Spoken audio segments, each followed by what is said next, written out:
Dinas Pendidikan Kota Banda Aceh memutuskan proses belajar mengajar (PBM) secara daring.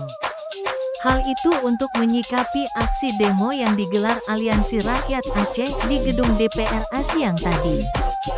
Kebijakan diambil demi menyahuti keresahan orang tua, wali murid dan masyarakat agar peserta didik aman berada di rumah sekaligus tidak turut serta mengikuti aksi demo.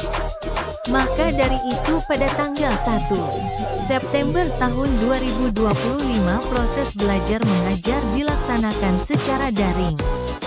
Kadis Pendidikan Kota Banda Aceh Sulaiman Bakri meminta Kepala TK, SD, SMP, Satuan Pendidikan Non-Formal, SPNF dan Pusat Kegiatan Belajar Masyarakat, PKBM agar melaksanakan tugas melalui work from home (WFH). Sedangkan absen wajah akan disesuaikan oleh admin dinas. Selain itu ia juga menghimbau orang tua atau wali murid untuk ikut mengawasi anak mereka selama PBM daring berlangsung.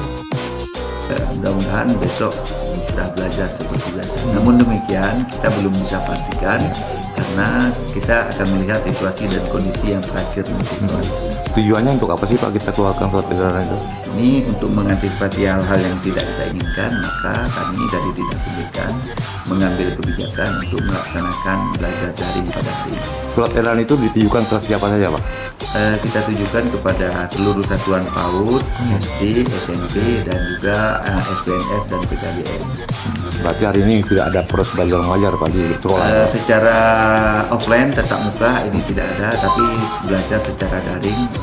Anak-anak sampai sekarang sudah kirim laporan ke saya, ada beberapa sekolah yang telah mengirim laporan melaksanakan kegiatan pembelajaran secara daring.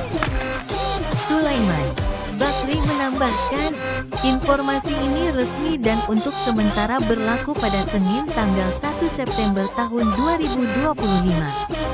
Walaupun besok tetap akan diterbitkan surat edaran.